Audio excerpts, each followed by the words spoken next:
ವರಾಹ ಅವತಾರ. ಲೋಕ ರಕ್ಷಣೆಗಾಗಿ ಮಹಾವಿಷ್ಣು ದಶಾವತಾರಗಳನ್ನ ತಾಳಿದ್ದಾನೆ.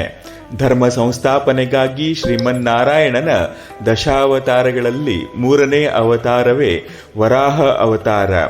ಚೈತ್ರ ಬಹುಳ ತ್ರಯೋದಶಿಯ ಮಧ್ಯಾಹ್ನದ ಸಮಯದಲ್ಲಿ ವಿಷ್ಣು ವರಾಹ ಅವತಾರ ತಾಳಿದನು ಎಂದು ಪುರಾಣದಲ್ಲಿ ಉಲ್ಲೇಖಿಸಲಾಗಿದೆ. ವರಾಹ ಅವತಾರದಲ್ಲಿ ಮಹಾವಿಷ್ಣುವು ಹಂದಿಯ ತಲೆ, ಮಾನವನ ದೇಹವುಳ್ಳ ರೂಪದಲ್ಲಿ ಅವತರಿಸಿದ ಎಂದು ಹೇಳಲಾಗುತ್ತದೆ.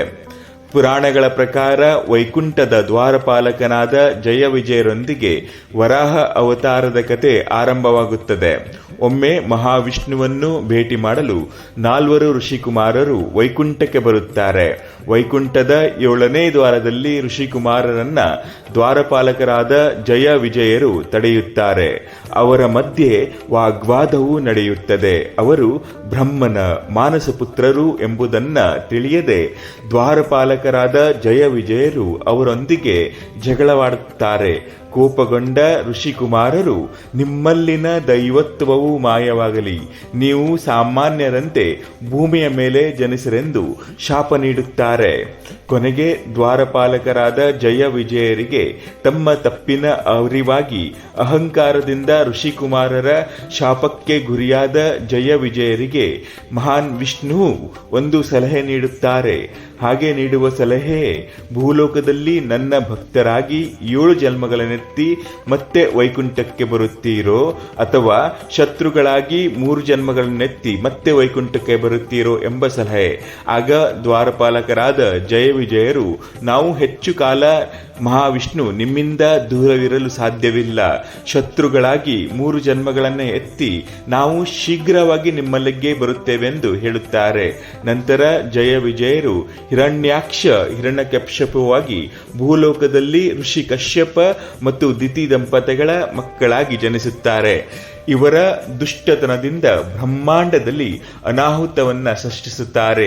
ಅದರಲ್ಲೂ ಹಿರಿಯ ಸಹೋದರ ಹಿರಣ್ಯಾಕ್ಷ ಬ್ರಹ್ಮನನ್ನು ಕುರಿತು ತಪಸ್ಸು ಮಾಡಿ ವರಗಳನ್ನ ಪಡೆಯುತ್ತಾನೆ. ತನಗೆ ಯಾವುದೇ ಪ್ರಾಣಿ ಅಥವಾ ಮನುಷ್ಯನಿಂದ ಸಾವು ಬರದಂತೆ ವರ ಪಡೆಯುತ್ತಾನೆ.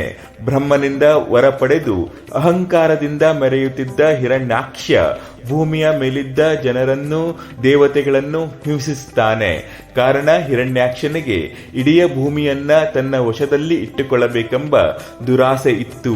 ಭೂಮಿಯನ್ನ ಕದ್ದು ಮಹಾಸಾಗರಕ್ಕೆ ಎಸೆದಿದ್ದು ಸಾಗರದಲ್ಲಿದ್ದ ಭೂದೇವಿಯನ್ನ ರಕ್ಷಿಸುವ ಸಲುವಾಗಿ ಮಹಾವಿಷ್ಣು ವರಾಹ ಅವತಾರವನ್ನ ತಾಳುತ್ತಾನೆ. ಬ್ರಹ್ಮನಿಂದ ವರ ಪಡೆಯುವಾಗ ಹಿರಣ್ಯಾಕ್ಷನು ತನ್ನ ನಾಶಕ್ಕೆ ಹೆಸರಿಸಿದ ಪ್ರಾಣಿಗಳ ಪಟ್ಟಿಯಲ್ಲಿ ಹಂದಿಯನ್ನ ಸೇರಿಸಿರುವುದಿಲ್ಲ.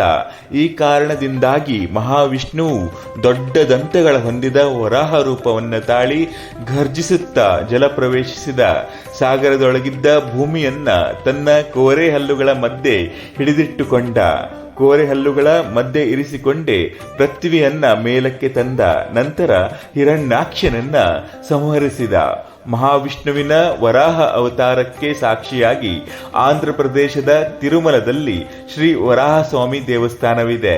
ತಿಮ್ಮಪ್ಪನ ದೇವಸ್ಥಾನದ ಉತ್ತರಕ್ಕಿರುವ ಈ ದೇವಸ್ಥಾನವನ್ನ ಆದಿವರಾಹ ಕ್ಷೇತ್ರ ಎಂದು ಕರೆಯಲಾಗುತ್ತದೆ. ಹಾಗಾಗಿ ತಿರುಪತಿಯಲ್ಲಿ ತಿಮ್ಮಪ್ಪನ ದರ್ಶನಕ್ಕೂ ಮುನ್ನ ಕ್ಷೇತ್ರಪಾಲಕನಾದ ವರಾಹಸ್ವಾಮಿಯ ದರ್ಶನ ಮಾಡಬೇಕೆಂಬ ನಿಯಮವಿದೆ.